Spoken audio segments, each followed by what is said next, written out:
Let us today navigate through the NEMIS portal, where our concern today will be majorly looking at the registration of Form 1s into the NEMIS portal.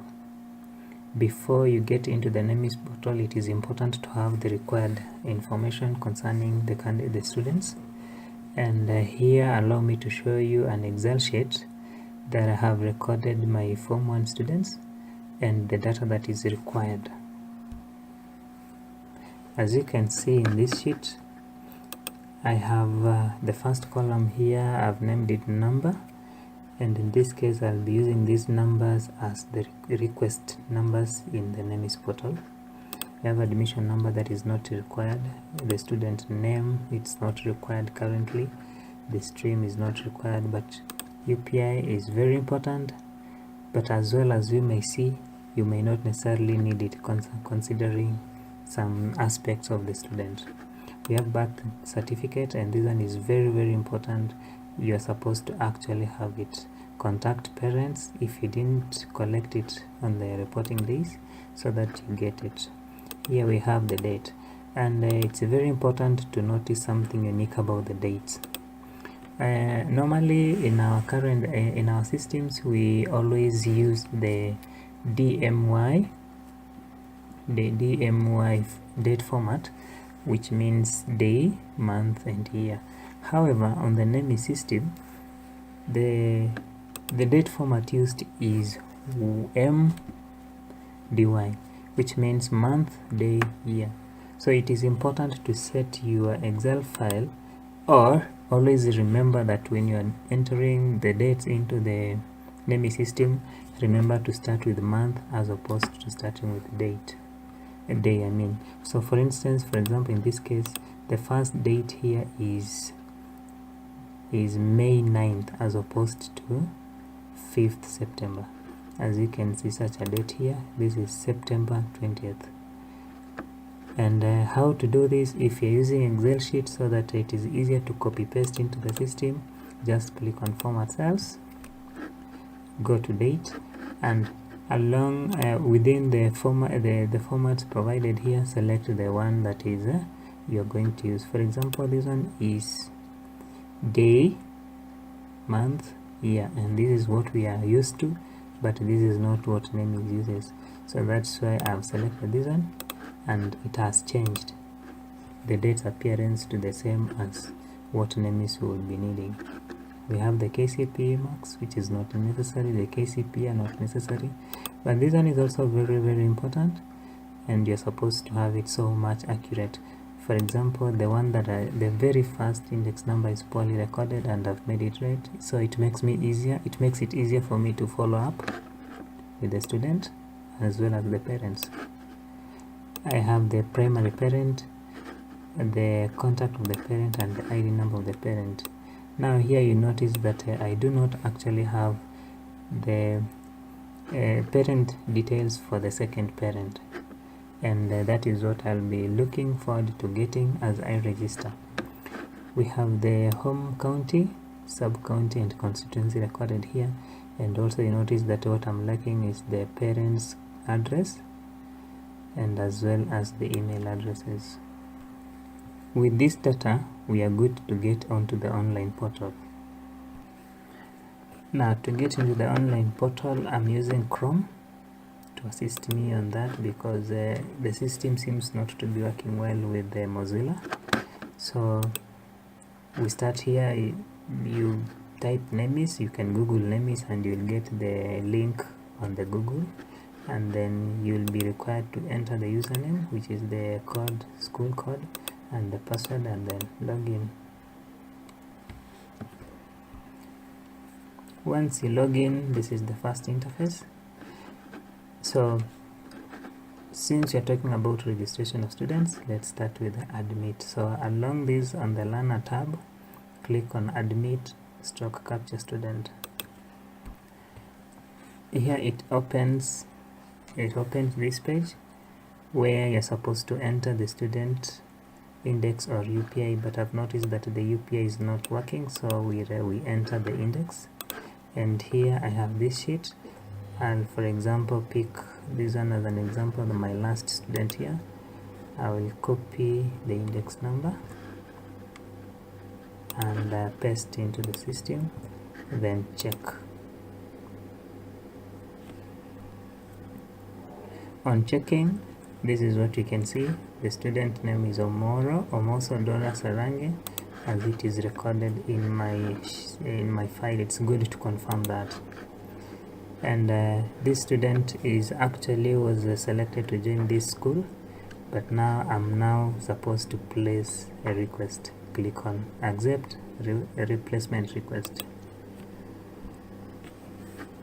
Once that's done, it opens this page where you're supposed to enter who is requesting, the parents and guardian number, contact number, and request file number.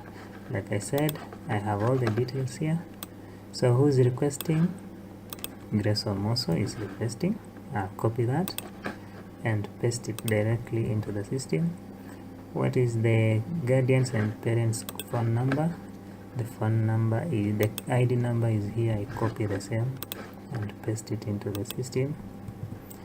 And then what is the contact number? The contact phone number is here, and I paste it there as well. What about the request number? The request number, according to me, in my school, this is student requesting number 119. So I'll just enter that 119 and then apply that. Once apply that, the system says request successful, and that is done. So that's basically how you do it. In the case where the student was not placed in any other school, then it becomes simple. You just admit a student after entering the birth certificate number. Now basically you will do that for all the students you have. And now here you can see this is a pending registration. These are cases where students have not registered successfully, and some information is still is yet to be inserted. And here, view my learners. This is where you are supposed to check and see the learners in your school. For example, if I open, then we have receive learner. This one is for progressive classes. The first part here is the learner listing, and these ones are those are the form 1 that data that you've been entering. You'll get it there. This one is the learner listing as well, the same like the one that has been there. These are the students we've just been entering, and this is already the students that have been admitted in form 1. This process has gone a little bit further, and I'll still explain how to get here. This is the learner listing, the same list that is here, so I'll close that tab, and the same thing here. So how do you progress from there? You will go back until this first home page, where now you see a form 1 selection list, and then you have form 1 reported list. Now once you've entered students, mostly they will appear here, and where you'll be expected to capture their biodata. So let us open this and see what is there. Now in this page, now you see all the students you've entered, and all of them, those that you're supposed to enter biodata. For those that you can see UPI inserted, these are the students that have actually been successfully admitted, while those that do not have UPI means that you're supposed to do something more.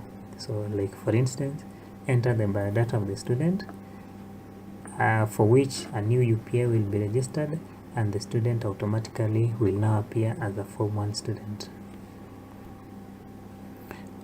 For example, here I can go to any page randomly. Let me open page 7 and select any student at random and do biodata.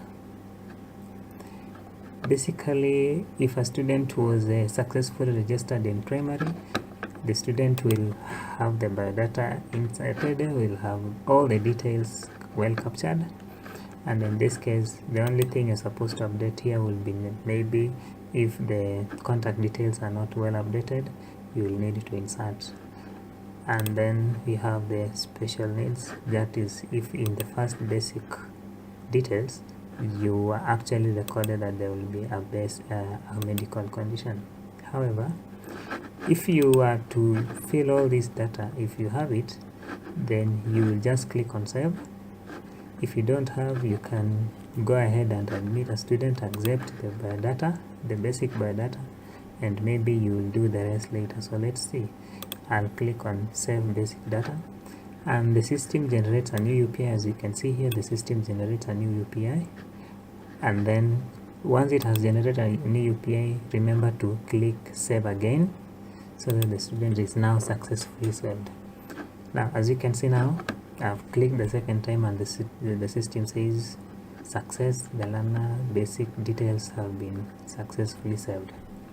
At this point now you can claim that Lina Muteti is now officially a Form 1 student in your school.